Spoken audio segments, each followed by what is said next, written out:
नमस्कार मित्रों, आ व्लॉग में आपનું સ્વાગત છે। મિત્રો આજના શુભ અને મંગલકારી દિવસે આજે આપણે ભૂરખિયા મંદિરે પહોંચી ગયા છીએ। આવતીકાલનો દિવસ એટલે કે સત્રી પૂર્ણિમા અને હનુમાન જયંતીનો દિવસ છે। તો આજે આપણે સમગ્ર ભૂરખિયા મંદિરનો વ્યૂ નિહાળીશું કે ભાઈ મંદિરને કેવી રીતે શણગારવામાં આવ્યું છે, કેવી રીતે ડેકોરેશન કરવામાં આવ્યું છે અને આવતીકાલના દિવસે શું વિશેષતા છે અને તેની વિશે આપણે સંપૂર્ણ માહિતી મેળવીશું। તો વધારે વાર ન કરતા ચાલો આપણે આજે નિહાળીએ સમગ્ર મંદિરનો વ્યૂ।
રસોડામાં પહોંચી ગયા છીએ અને આવતીકાલે ચૈત્રી પૂર્ણિમા છે એટલે કે હનુમાન જયંતિ અને હનુમાન જયંતિના દિવસે દાદા હનુમાનને થાળ ધરાવવા માટે અહીંયા લાડુ બની રહ્યા છે।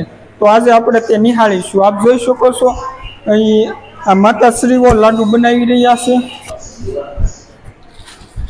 આ સોપીઓ બધી પડી છે આવતીકાલના થાળ માટે।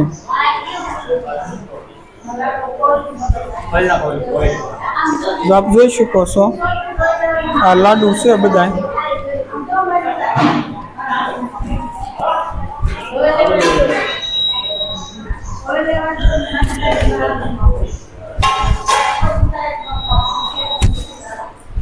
આ બધી આવતીકાલ માટે પ્રસાદી છે। તો આપ પણ પ્રસાદ લેવા અવશ્ય આવજો। એની અંદર જે કઈ પ્રસાદ બનાવવામાં આવ્યો છે તો ત્યાં રસોડામાં અત્યારે પહોંચ્યા છે। જો આપ જોઈ શકો હાલના આપણે તેનો વ્યૂ નિહાળશું। આપ જોઈ શકો છો અહીં બધી ચોકી અને એવું પડ્યું છે પ્રસાદ માટે આવતીકાલના હનુમાન જયંતિના દિવસે।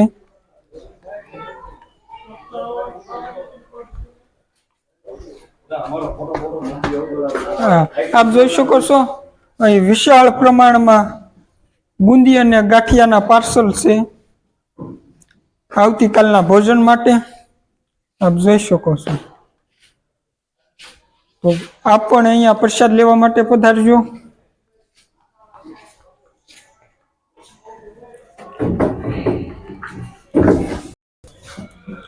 મિત્રો અહીંયા આપણી સમક્ષ એક દાદા છે અને આપણે તે દાદાને પૂછી, દાદા કાલ કેટલા માણસોનું રસોડું છે? 50,000 તો કાલ 50 થી 60,000 માણસોનું રસોડું એ ભૂરખિયા મંદિરની અંદર છે। અને આપ જોઈ શકો છો અહીંયા જે સેંકડો સંખ્યામાં પ્રસાદ બનાવેલો છે। મિત્રો આપ જોઈ શકો છો આપણે જે રસોડું છે તેમની પાછળ પહોંચી ગયા છીએ અને ત્યાં મંડપ સર્વિસ વાળા મંડપ ફિટ કરી રહ્યા છે અને આવતીકાલે અહીંયા ભોજનની વ્યવસ્થા કરવા માટેનું આયોજન આ બધું થઈ રહ્યું છે। આપ જોઈ શકો છો એક વિશાળ જગ્યા છે અને આવતીકાલે આ જગ્યા પર હજારો માણસો ભોજનનું ગ્રહણ કરશે, દાદા શ્રીનો પ્રસાદ ગ્રહણ કરશે। તો આપ જોઈ શકો છો।